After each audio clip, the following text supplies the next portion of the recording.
Welcome to episode 17 of the Clayton Tyner podcast. If you're joining us for the first time, I'm Clayton Tyner. I'd love for you to follow me on Instagram or Twitter. This is a podcast where we look at cultural current issues through the lens of ancient wisdom, usually the ancient wisdom of scripture. In my real life, at my real job, I am a senior pastor at MetaChurch, and each week we look at 3 points of context in our culture. And we have one more thought. I'm so grateful for everyone who's joining, for everyone who is more than a listener, but an actual supporter of this. Last week, I was like, man, we're at 190 subscribers. I know we can get to 200, and you guys blew past that, or almost to 250 subscribers, which is basically 300, which is basically a million. So unofficially, this is the highest ranked podcast on YouTube.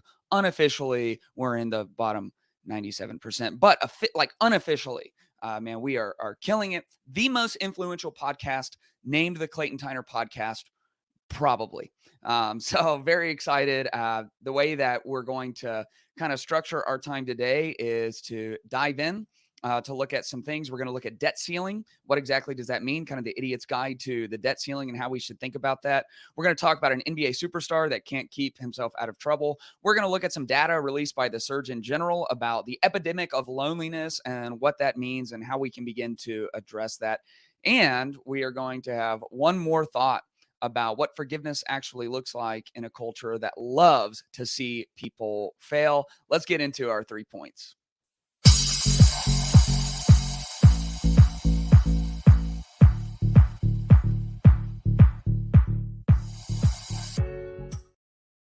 A common theme for this podcast is let's talk about things that I just don't know a ton about.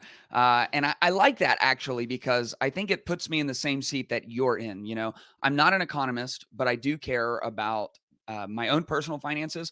I care about the finances of the nonprofit that I'm in charge of and that I help run. And I do actually care about the financial situation in the country that I live in, because I live in this country and it affects me and it affects you. And you're probably hearing people talk all the time on the news or on other podcasts. You're seeing a lot of activity on Twitter about the debt ceiling and what exactly the debt ceiling is and what it means. And you know, both sides of the political aisle, the right and the left, they're using this issue the way they use every single issue. Every issue is the end of the world. Every issue is leveraged in order to get their way.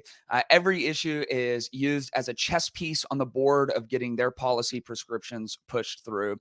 And right now, with the debt ceiling standoff, you have this situation where it's kind of like the government is holding each other hostage, trying to force negotiations. And so let's talk a little bit about this. This is like the idiot's guide to the debt ceiling. The debt ceiling is a legislative limit on how much money the federal government may pay on the debt it already borrowed by borrowing more money. Now, if you think that I probably wrote that down wrong, or that is like the craziest definition of something you've ever heard, I didn't write it down wrong, and it is the craziest definition. Let's go a little slower. A legislative limit on how much money the federal government may pay on the debt that it already borrowed by borrowing more money. So borrowing more money to put money on the debt it already borrowed. That's the limit of the debt ceiling. And here's where things get crazy, is the amount of debt that we're actually in as a country. And there's a lot of different schools of thought, different monetary theories. But here's kind of some cold hard facts. There's a lot of different debt trackers that are out there. This one, I think, is just the simplest to see. What is the national debt today? Well, it's 31 trillion, 461 billion, 68 million, 282, 315, 347, 380, 412,000, 445, 477,510. If you're watching this, it makes sense. If you're only listening on audio, I am not having a stroke. What's happening is that literally every second, the national debt is jumping by 30,000 or 50,000 or sometimes $150,000. And in the time that I pulled this up, we have risen almost another $1 million in our national debt. $1 million more. And it shows on the infographic below that equals $94,184 for every single person in America. Not just taxpayers, not just people in the workforce, almost $95,000, probably by the end of this year, $100,000 for every single individual in the United States. And that's where the money comes from. It comes from our taxes. It comes from the people to be used for the people. The problem is the money that comes from the people and our taxes, a very tiny percentage of it is actually going back to the people or for the good of the people. And the way that decisions are getting made is just so crude and so backwards in the way that our government functions. A lot of what ends up in the national spending every year are these deals that are cut from lobbyists who help put the politicians in their seat of power. And in return, the lobbyists then get guarantees for whoever they represent to get benefits from the national government. So I might give, if I'm a lobbyist, $100,000 in order to help you get your seat. But in return, in this kind of crony situation, you're going to make sure that I get $20 million or $200 million set aside for something I care about or for some break in what I'm involved in or something that's going to benefit me to the tune of millions of dollars because I gave 100 grand to help you get your seat in Congress or to help you get your seat in the executive branch. And so there is all of this backwards crony capitalism, big companies who come in, and ultimately the people who are meant to represent us as individuals end up representing first and foremost their constituencies and the lobbying groups that help put them in power. And so, man, we end up, I mean, I looked at some of the things that we have in our federal budget, and there was like $65 million for a research project on toilet seats. Wow, that is quite the slip. Toilet seats that scan your anus, $65 million. So that's something that we're spending money on. There was a research at one of the Ivy League schools, millions of dollars in research grant so that they could leaf blow lizards out of trees. What are we doing? That's like something I would have done for free as a 9-year-old, We have all of this money going to all of these things. We have these entitlements, which, are going up dramatically and will continue to go up dramatically. And our debt is completely out of control, $31 trillion in our national debt. There's some other interesting infographics like this one that shows our debt over time. And if you see on the far left, like 1945, 1946, it had this big peak, right? And this is like right in the thick of World War II. And when wars and things like that happen, our national spending goes up, our national debt goes up. And then it comes back down to a pretty reasonable level through the 70s, through the 80s, through the 90s. Right around 2008, 2007, all of a sudden there is an up and to the right meteoric rise where we're going as a percentage of GDP from 35% all the way to where we are right now at 98% GDP to debt. That means like the gross domestic product, everything that we bring in, not just the taxes. So here's what the government is doing. The government is putting together every single year. This is how the debt continues to increase. They're putting together a budget that they know they can't pay for. Okay, so this would be like if you make $4,000 a month and you sat down and made a budget that was $8,000 a month. Every month you're only getting paid $4,000. That's going to be your check. But instead, you put together an $8,000 budget and you just decide, I'm driving a brand new car anyway, and I'm going to eat out way more than I can afford to anyway, and I'm going to rent a house that is way outside my budget anyway, and I'm just going to spend $8,000 every month. And here's what asking to increase the debt limit is, because remember, the debt ceiling limits how much money you can borrow to pay for money you already borrowed. So basically, it's like saying, hey, I've been living on $8,000 a month, even though I only make $4,000 a month. And now I want to take out more credit cards so that I can pay the debt that I already owe because I'm going in the hole every month as much as I'm bringing in. That's the situation that the government's in. And so keep that in mind when one side is saying we have to raise the debt ceiling. If we don't raise the debt ceiling, then it's evil and it'll stop all progress. Maybe you believe that, and maybe that's where you're at. And maybe you do think that the programs and entitlements are important enough to just continue exponentially raising our debt into the future. But you need to understand what they're asking for is not this like ambivalent thing. They're not in a position of power. They're in a position where our government has been run more ineffectively than any business that has ever existed. If you got put in the C-suite of wherever you work and you found out that your annual budget was budgeting double the amount of money that your company was taking in, you would sound the alarm or put your resume together to go work somewhere else. If you were dating someone and they handled their personal finances like this, like you found out that they were, making 50 grand a year and in three or $400,000 of debt, and they thought it was a good thing, and their answer to it was, "Oh, don't worry, I'm just going to borrow more money to pay for the money that I already borrowed, and I'm not going to increase any of the money coming in. And not only am I going to spend what I've been spending, I plan on spending more." If you were on a date with that person, you would run away so fast. You wouldn't even use the front door. There would just be like a cartoon shape of you in the side of the TGI Fridays where y'all were having that date. You would get the heck out of there because that person clearly is incompetent. They clearly don't know what they're doing. They don't know how to spend their money. So what's happening right now is on the right, they're saying we have to bring spending back down. We have to try to get spending out of control. They've passed a bill, and I'm sure there's things in it that people don't like, but basically it says we have to go back not to 1990 spending. Remember, where we were only at 35% debt to GDP, not 2010 spending, where we were billions and trillions of dollars less in debt. They just said we got to go back to 2022 and we're going to just increase it by 1% every year. And on the left, they're saying if we do that, we're going to jeopardize some of the things that we've promised the American people. And so it's worth noting that both sides have valid concerns.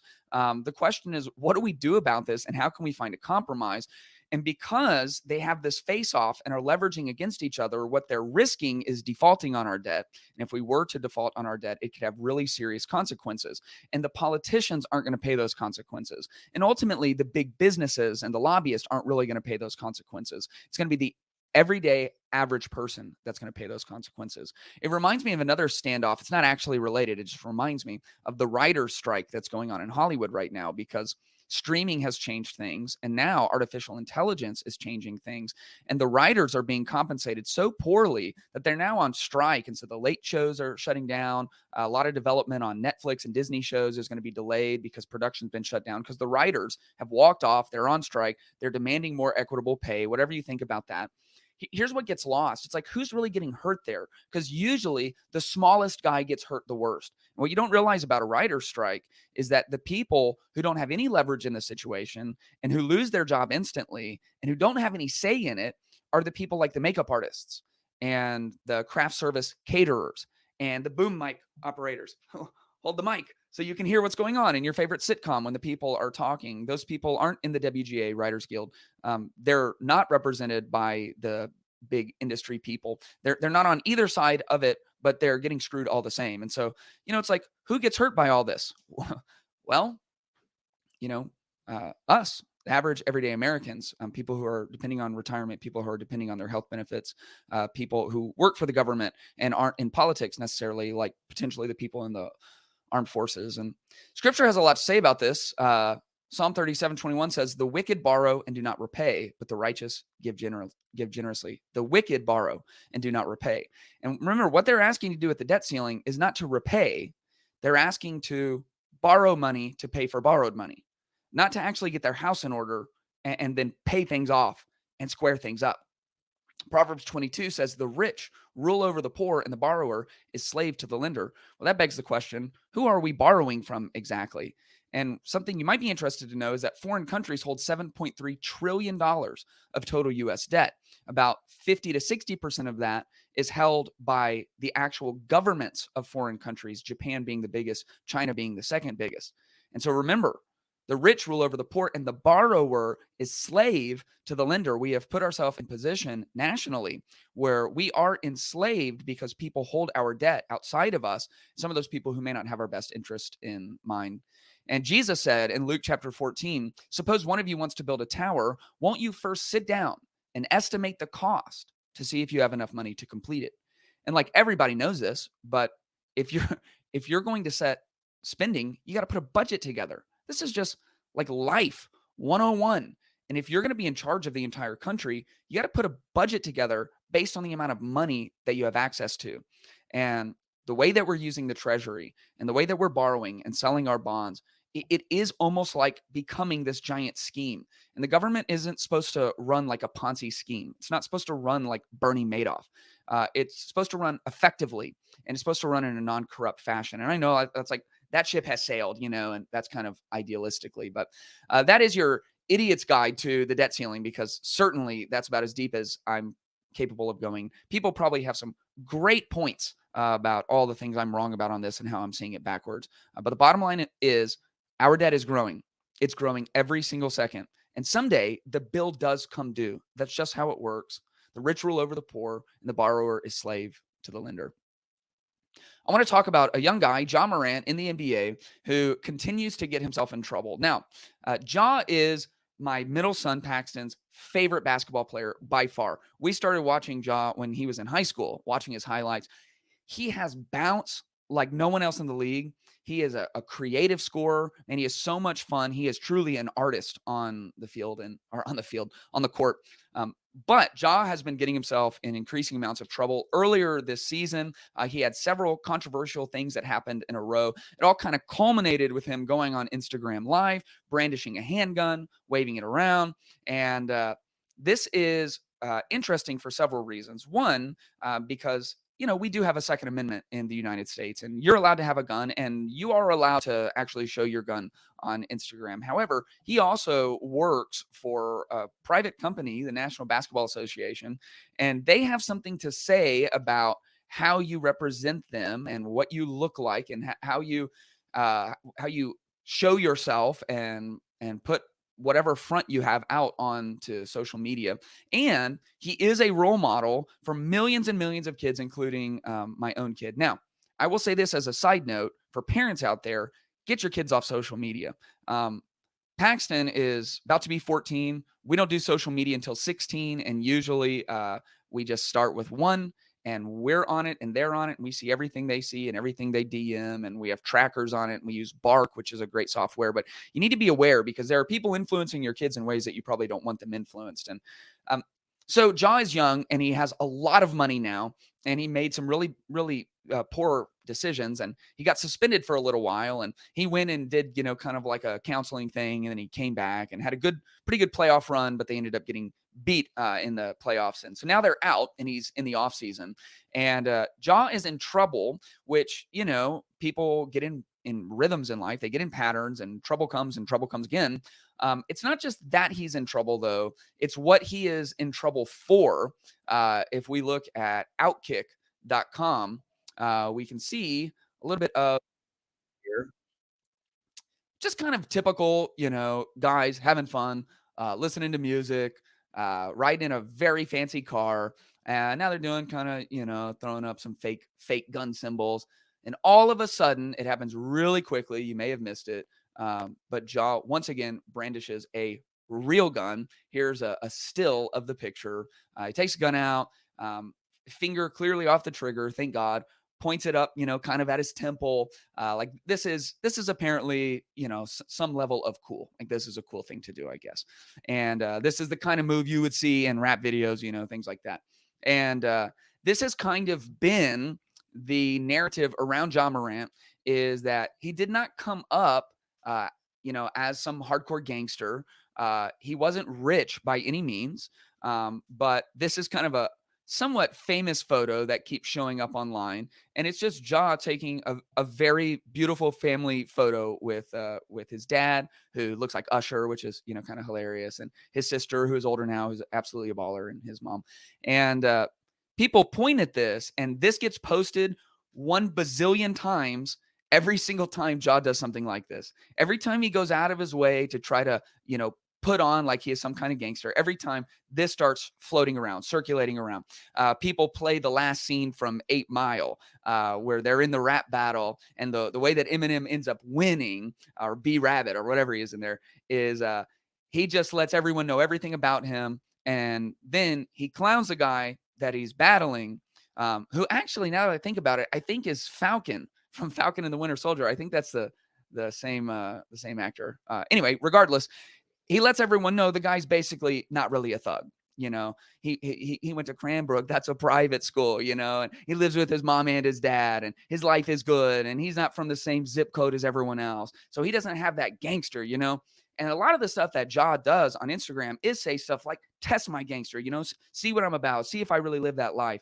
But there's evidence that he doesn't really live that life. And what's staggering is that he now has millions and millions of dollars. And he's one of the faces of the NBA. His signature shoe just came out, and people cannot figure out, like, why do you keep threatening to throw all of this away? Like, you could be that dude who is the face of the NBA. You're super young. You're only a few years in the league. You could do this, but not only are you making silly mistakes, you're repeating silly mistakes. And it's like, it's hard to do. You have to put in work to pull your gun out on Instagram. You know what is a lot easier than pulling a gun out on Instagram? Not pulling a gun out on Instagram. Keep it in your pocket, keep it in your waistband, keep it in your center console. Like, you're like going out of your way to repeat the same mistakes. And why throw all this away? Why not calm down? Or why not be about that and be like that with your friends, but keep it offline? Why do you have to show this and try to prove something? I think Ja would do well to read the entire book of Proverbs. It's the book of wisdom. Proverbs 29 says, "He who is often rebuked and hardens his neck will suddenly be destroyed, and that without remedy." That is a dire warning to someone who is in a position like Ja Morant. And he has been rebuked over and over again. He has been firmly admonished by guys in the league, by other professional athletes from the NFL, by guys who really tried to live that life, by guys who have come up, really truly coming up in very difficult circumstances, surrounded by gang activity, begging him. I mean, there have been prominent professional athletes who have just begged him, like, please don't do this, man. Like, get good people around you, surround yourself with smart individuals, quit going online all the time, quit putting this stuff out there. You do not want this. Proverbs 12 says, "The way of a fool is right in his own eyes, but he who heeds wise counsel is wise." The way of a fool is always right in their own eyes, in their own mind, in their own heart. You harden your neck and you will be suddenly destroyed. This video came out just a couple days ago over the weekend, and he's already been suspended again. And the league is going to review it. And I'm sure he's not out of the league for good right now. But if he keeps this up, and if he stays on this trajectory, then he will be destroyed without remedy. And man, such a waste, not just a waste of talent, and not just a waste of a generational level of money where he could change things for himself and generation after generation after generation, but a platform and influence. I have a kid who wants to be like Ja. I have a kid who wants to play like Ja, who just like pays attention to every single thing that he does. And so, man, he's got a lot going for him. And here's a last proverb for Ja Morant as he's trying to figure out whether or not he wants to front as some kind of thug, or whether or not he wants to be a responsible and respectable member of the National Basketball Association, a responsible role model for people who are paying attention to what he's doing, is, "As a dog returns to his own vomit, so a fool repeats his folly." It's very graphic, very graphic. It's basically saying, if you just keep making the same mistakes over and over and over again, you have let go of your higher will and volition, let go of your intellect, let go of living like someone who has a mind, soul, and spirit. And you're now just back to the basic nature, back to the amygdala, back to the lizard brain, back to just acting like one of the animals, not like the higher species that bear the image of God. So I've been really hard on Ja Morant, but I want to say something in his defense before I move on to our last point. All of us do this. There is something driving Ja Morant to want to put on this front. There is something that is driving him to continue putting himself in the same situations.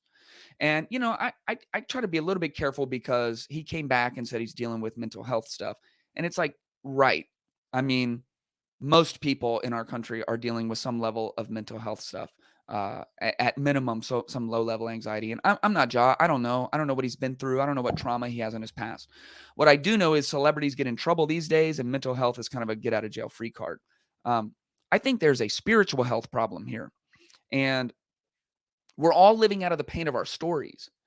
And so this is a guess. I don't know this. This is kind of some Monday morning quarterback armchair psychology here on the Clayton Tyner podcast. But I think it kills Ja Morant that this picture of him in a nice blue polo, family picture, dad in the chair, everyone surrounding him with arm. Beautiful picture. We take pictures like this. I'm not mad about this picture. I think this picture kills him. I think he's fighting an inner battle, and he's fighting it outwardly through his social media channels. I think he is trying to fix his image, but not into an image that is marketable and will bring him success, but an image fighting against an insecurity that is brought about by a disconnection from how he sees himself and the reality of who he is. And we all deal with that. As a dog returns to his own vomit, so a fool repeats his folly. And we all have pain in our life. And some of us, we manage and mitigate our pain by spending money that we don't actually have. And we just keep doing it, and the debt keeps piling up. But we're going to rent a new car 2 years from now because we will not be caught dead in a car that is 3 years old because of our insecurities.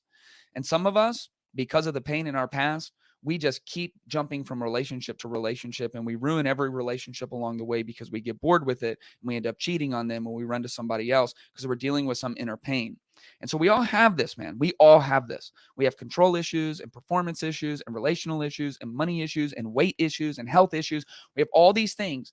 And all of us can be this, like a dog returning to our vomit, repeating the same mistakes over and over again, stiff-necked, not allowing ourselves to be rebuked or corrected our way, always right in our own eyes. And so, man, I've been a little bit hard on Ja, but a lot of times I am Ja, and I'm repeating those same mistakes, and I'm getting caught in that doom loop where I'm trying to fix my insecurities by going to my worst ways, which lead to greater insecurities, which lead to more worst ways. And at the bottom of all of that, you have to get down to the core of that spiritual issue, and you have to address it and drag it into the light and wrestle it to the ground, be able to move on from it. We all need that.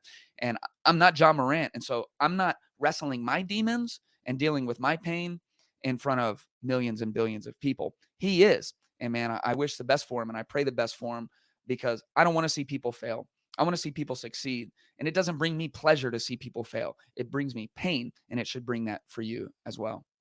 We're going to move on to our last of our 3 points. I want to talk about a recent report that came out from the Surgeon General, and it's a big warning for us. We find this on the actual Surgeon General website. It says, today, the U.S. Surgeon General released a new advisory calling attention to the public health crisis of loneliness, isolation, and lack of connection in our country. Even before the onset of the pandemic, approximately half of U.S. adults reported experiencing measurable levels of loneliness. Disconnection fundamentally affects our mental, physical, and social health. In fact, loneliness and isolation increase the risk for individuals to develop mental health challenges in their lives. And lacking connection can increase the risk for premature death to levels comparable to smoking daily. Okay, pay attention to that. That's huge. It says that loneliness and isolation can increase the risk for premature death comparable to smoking every single day. That's crazy. Now, one of the things that you'll find in this study is it's very quick to say, hey, even before the U.S. government, locked everyone in their homes and isolated them completely for almost an entire year, even before that, most people were lonely. It doesn't mention that post-pandemic, that has escalated massively, okay? And so that makes sense, because everything it's saying is the more you isolate and close yourself off from social connection, the more lonely and desperate you become. And then we all did that for a year. So that kind of goes without saying, but I said it anyway. Let's go down a little bit. The physical health consequences of poor or insufficient connection include a 29% increased risk of heart disease, a 32% increased risk of stroke, and a 50% increased risk of developing dementia for older adults. Additionally, lacking social connection increases risk of premature death by more than 60%. In adults, the risk of developing depression among people who report feeling lonely is often more than double that of people who rarely or never feel lonely. Loneliness and social isolation in childhood increase the risk of depression and anxiety both immediately and well into the future. Now, here's what's interesting. While the epidemic of loneliness and isolation is widespread and has profound consequences for our individual and collective health and well being, there is a medicine hiding in plain sight. And what is this medicine hiding in plain sight? Is it an apple a day keeps the doctor away? What is it? What is this magical thing that could help us whenever we're trying to deal with loneliness? It says social connection. You know what can help you not be so lonely? Being around people. Like, I could be wrong. I didn't need a Surgeon General of the United States to connect that dot for me. You know what will help you if you're lonely? Being connected to people. You know what will help you if you're isolated? Doing things where you're not isolated, right? So often, the answers that we are searching and seeking for are so just right there in our faces that it's actually kind of shocking. So, this is the answer. And here's some of the things I suggest: strengthen social infrastructure, enact pro connection public policies, mobilize the health sector, reform digital environments, deepen our knowledge, cultivate a culture of connection. All of those things are good, but they become very difficult because we are people who are divided at this point among everything you can be divided among. And so, there are statistics that have shown that, like, actually, a lot of people on the right politically will still be friends with people on the left, but a lot of people on the left will not be friends with people on the right. And so no matter which way that goes, if people of different political persuasions won't be friends with each other, that really limits you. And then we're starting to divide more and more along issues of race or issues of culture. And so there's a lot of division, and it can be hard to find a socially connected fabric because you have to find some commonality, and then you have to also mitigate against anything that could cause a rift. So you can find connectivity in a shared interest, like you're both rock climbers, or you're both basketball players, or you're both bird watchers, but if everything's going to be politically divided, then you better both be bird watchers who vote and think the exact same way. And so it can be difficult because we tend to divide ourselves among things that are right here and right now, right in front of us, things that are tangible and measurable. And the one thing that is conspicuously missing, except one mention of a decline in church attendance, is church. The fact that less and less and less people are involved in a local church, and more and more people are experiencing loneliness. And before you say that there's no way to really prove correlation between that, there was an incredibly interesting study done by Gallup, and it was done right at the end of this mass quarantine to see how quarantine affected people in their mental health. And here's what they found: everyone, like regardless of demographic, everyone suffered in mental health. Here's what they found: Americans' rating of their mental health as excellent by demographic groups 2019 versus 2020. So here's the percentage of change in the excellence of mental health. You can see, if you're watching on YouTube, gender did not make a difference. Everyone suffered. Party identification did not matter. Everyone suffered. Race did not matter. Marital status did not matter. Age group did not matter. Household income did not matter. Although, interestingly, people making under 40,000 only saw a -6 increase, while 40,000 and above, all the way up to 100,000 above, saw a 12%. So they had double the decrease in mental health. The only positive on the entire chart comes with people who weekly attend a religious service. That's it. Everyone else, their mental health deteriorated, and many of them in big ways. But during like the roughest thing that most people alive today have gone through, which was this period of 2020, where not only were we quarantined and not only were we isolated and not only were we scared, but there was incredible political division, there was rioting across the country, there was anger, there was all of these things. People who attended weekly a religious service saw +4% increase in their mental health in the midst of all of that, almost as if the more suffering there was, the better their mental health became. And look, under religious attendance, the people who only attended monthly and the people who seldom or never attended, they saw a -12 and a -13% drop. And so one of those studies alone doesn't really make the point that I'm trying to make. But both of those in tandem certainly do. And when we are looking at what we could do in this epidemic of loneliness and isolation leading to depression, anxiety, suicide, such detrimental health effects to your body that it's like smoking every single day. It can lead to premature death, all of these things. And the thing we know works, which is people being in a local faith community, we are not going to suggest. That's the Surgeon General doing bad, partisan governmental work. That's all it is. Politically correct nonsense work. That's what that is, because there is an answer for how people can improve their mental health, and it is being a part of a local church. You may not like that. You may wrestle with the existence of God, and you've been raised in this humanist, materialist world full of the new atheists who make compelling arguments. But the data has spoken. People are lonelier. They are more depressed. They are more suicidal. They are more divided, except the people who are consistent in their local church.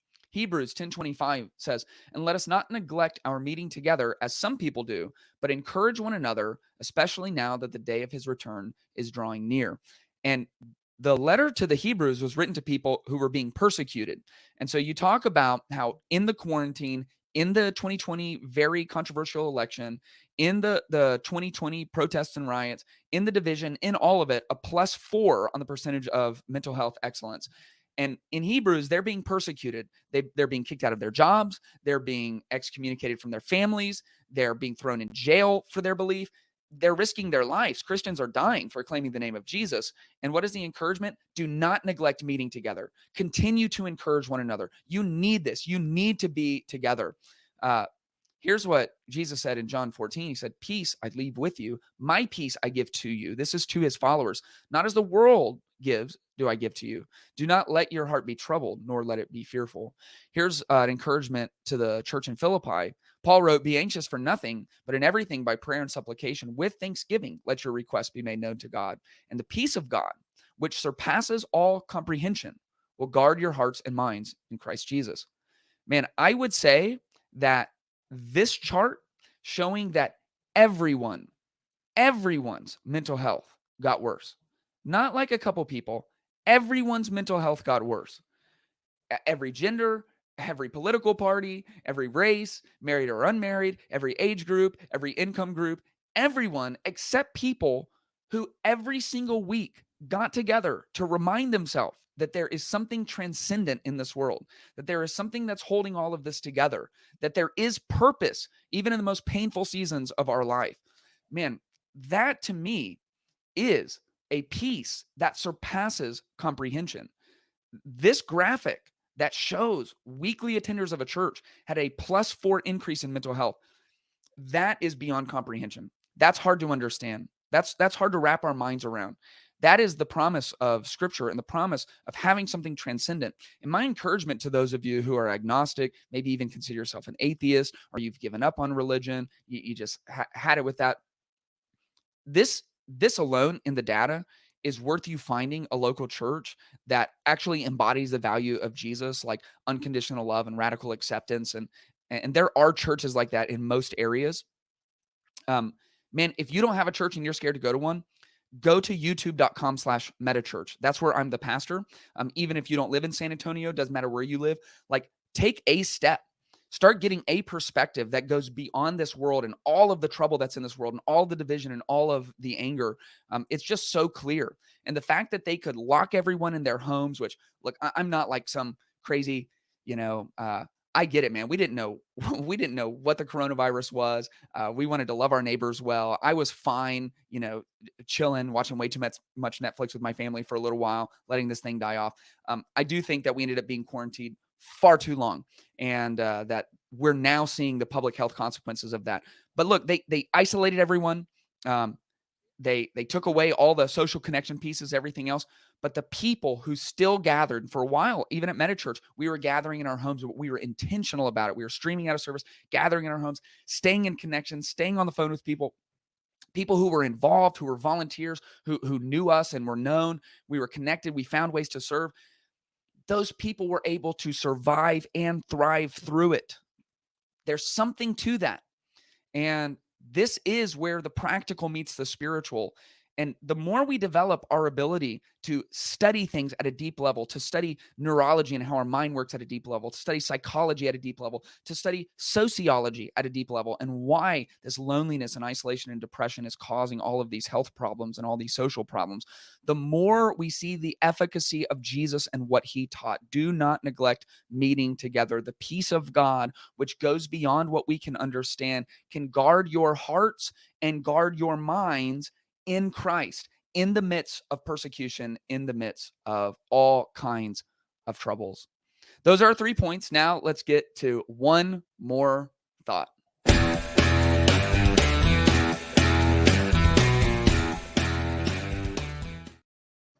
I want to close by talking about a famous celebrity pastor who about 3 years ago got himself in a ton of trouble. His name is Carl Lentz, and Carl Lentz was part of the Hillsong community, and Hillsong is going through it right now. I knew Hillsong pretty much my whole life as this powerhouse of Christian music. I mean, they would put out albums that became the anthems for churches to sing all over the place. When I got a little bit older, I started paying attention to this ministry model and how they were, planting these campuses all over the world. And eventually, they planted Hillsong, New York City. And at Hillsong, we're going to look at Relevant Magazine here. Carl Lentz was put in place as the pastor, and he became really well known. I mean, he was Justin Bieber's pastor when Bieber was really going through it, canceled his tour. He actually went and lived with Carl and his family. He is the pastor to a lot of NBA stars. There were all these rumors that when Kevin Durant was trying to figure out where to go and Kyrie Irving was trying to figure out where to go, that Carl Lentz had their ear. He really was. So then in 2020, all of this fell apart. He had a huge scandal. He was having an affair on his wife.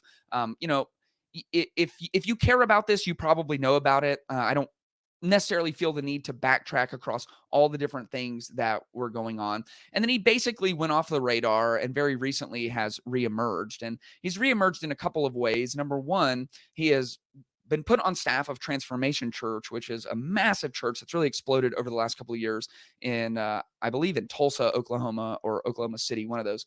And then there is another Hillsong documentary coming out that Carl and his wife contributed to at some level. And when the trailer came out, it kind of appeared that Carl might be shifting the blame and all of that. Now, I try to believe in giving the benefit of the doubt. And so I thought, you can edit anything to make it sound like anything you want. So we'll withhold judgment. It looked a little bit cringy, but who knows, right? And then recently, Carl came out and made his first public statement since 3 years ago when all of his scandal broke out. I want to read some of that. He said, "For the last 3 years, my entire focus has been fighting for my wife and my kids. My family was and is my priority number one. In order to do that, seeking sobriety and healing had to run parallel with these goals. Honestly, nothing, and I do mean nothing else, mattered. None of the noise, the lies, none of the half-truths that were said about me or us mattered. All I wanted was to prove to my wife and kids that I could show up for them like I never had before. Although we have a long way to go, with a lot of work, a lot of honesty, and a lot of prayer, we found ourselves in a beautiful, happy, deliberately honest place."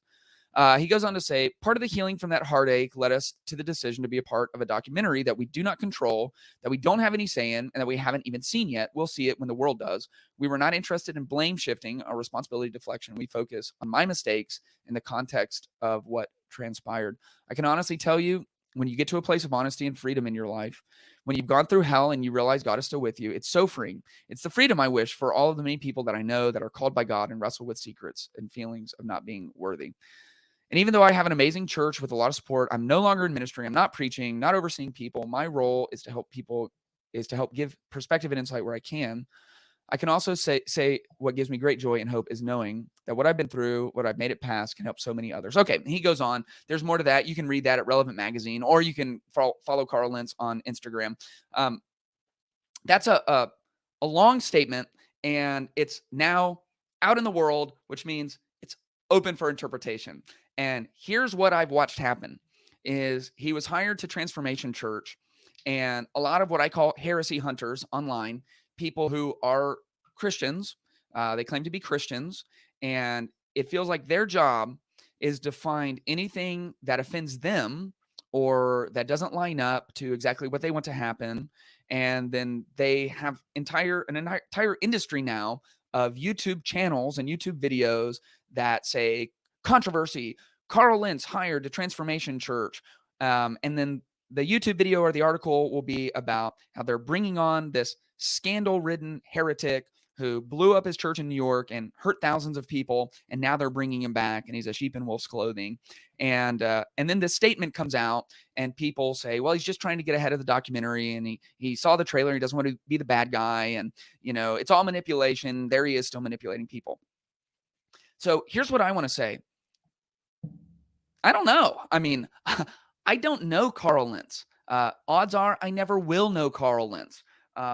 This is a YouTube channel with 250 subscribers. Carl Lentz doesn't care about us.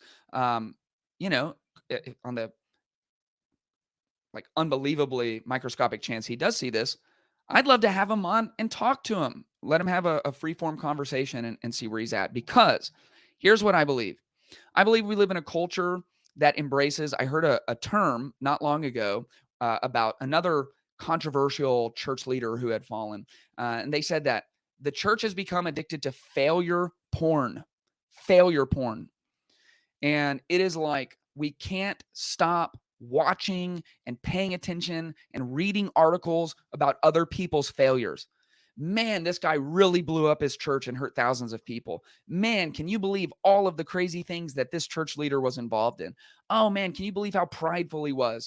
Have you read those text messages he was sending the mistress? We can't get enough of it, man. And it's hard because there is a place for us to stand up and say something when there are true heresies that are being preached or taught on, when there are people who are really doing a disservice to the name of Christ.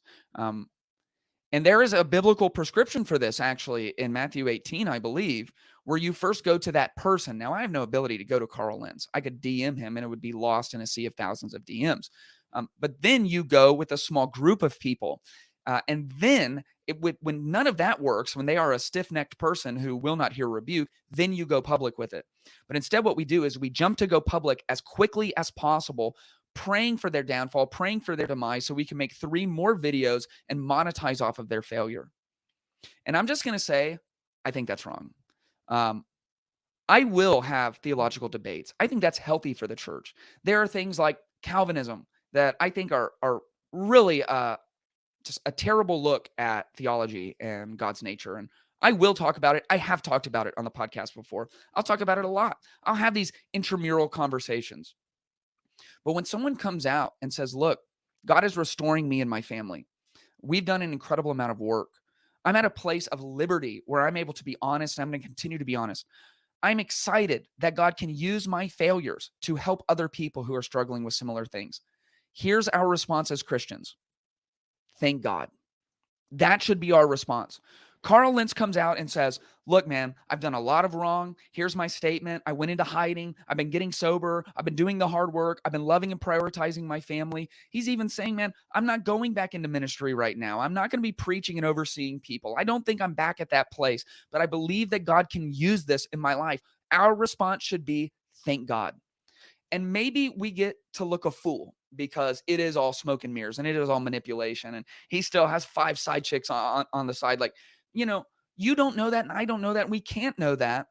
But what we can do is try our best to be good representatives of Jesus and remind ourselves that when we were at our lowest and when we were in rebellion against God and our sin separated us from our Heavenly Father just as much as anyone else's sin. And yet God is still the Father waiting on the prodigals at the top of the hill, ready to sprint down to meet us, put the robe on us, put a ring on our finger to kill the fattened calf. That's who God is. And when we make ourselves the judgmental heresy hunters, critiquers of everyone all of the time, we do a disservice because we're standing in the name of Jesus, but we're not displaying the love and character of Jesus. It reminds me of when Kanye came out and said that, he had been saved. And I publicly at MetaChurch rejoiced in that. And look, last year was not a good look for Kanye. I don't know where he's at. I don't know where his mental game is at. And a lot of people, as soon as he came out, said, we'll see. I mean, look at the music he's put out. Look at the misogyny. Look at all the cursing. Look at all this, and they wouldn't believe it. And maybe they even look a little better right now than me, who got up on stage and was like, Jesus is king. Let's do this. Kanye's back. I don't care. I am not going to become that jaded, calloused Christian who cannot rejoice when people publicly profess Jesus. We should be the biggest proponents of redemption. Look at what Galatians says. Brothers and sisters, Paul writes, if someone is overtaken in any wrongdoing, you who are spiritual, restore such a person with a gentle spirit, watching out for yourself so that you also won't be tempted. Carry one another's burdens, and in this way you will fulfill the law of Christ. Restore such a person with a gentle spirit. Boy, that is just not what we're seeing in the Christian community. We are sitting there waiting. When's the next failure? When's the next person going to fall? When can my next blog come out? When can my next podcast come out? Oh, I'm going to tear them up. Oh, they handled that scripture a little bit differently than I handled that scripture. Let me make a 20-minute video on it. And everyone collapses onto it. And I'm really convinced that we love watching other people fail because it makes us feel a little bit better about not being audacious enough to do anything that might cause us to fail in the first place. James 5:19-20 says, my brothers and sisters, if anyone among you strays from the truth and someone turns him back, let that person know that whoever turns a sinner from the error of his way will save his soul from death and cover a multitude of sins. That sounds like a great promise and like something we should be interested in as followers of Jesus. The ability to save our soul, to increase our inheritance, to fare even better someday at the judgment seat of Christ, because we did not turn our back on a situation like Carl Lentz, that we would celebrate him coming home the way our Father celebrates when we return from our seasons of sin and rebellion, that we would embrace him and pray for him and rejoice. And here's really my only hope in that whole statement, other than that it's just true and sincere. My hope is that Carl Lentz, if he's truly back and truly repented and truly, that he doesn't forever disqualify himself from ministry. And I'm not saying he needs to pastor a church or start a church. Ministries every day. And as a matter of fact, when he says, what gives me great joy and hope is knowing that what I've been through, what I've made it past, can help so many others inside and outside the church. It's like, bro, you may not be in ministry, but if you're a believer in Jesus, you're in ministry. You're a part of it. In and out of the church, in and out of season, in your workplace, in your social life, at the gym, at the grocery store. There are people around us who need us. And he failed, and he failed spectacularly. He failed very publicly because he was on a very public platform. And he hurt thousands of people. And on a personal note, I was a part of a large church. We're in the Bible Belt, so it's kind of apples and oranges. It was not as publicly known as Hillsong, New York, for sure. But this was a large organization. And I was in executive leadership of this church, and we went through a very similar season where our senior and founding pastor was removed. And man, I know firsthand what it looks like for thousands of people to be hurt by a leader's decisions. I have an on-the-ground, boots-on-the-ground experience of what the people of Hillsong, New York went through. And it's heavy, and it is a lot. And a lot of people who were involved in that season decided to distance themselves from that leader over the coming years. And after some time, we reconnected. And I feel like part of my job now is just helping with the track of redemption. And I just believe as long as there is God, there is hope. I believe there's hope for this guy who was my pastor and mentor. I believe there's hope for Carl Lentz. And I rejoice in what's going on in his life and the statement that he made. And I want you to know, as a listener of the podcast, if you haven't already, you're going to have some pretty significant failures in your life. And you need to know that God can still use you.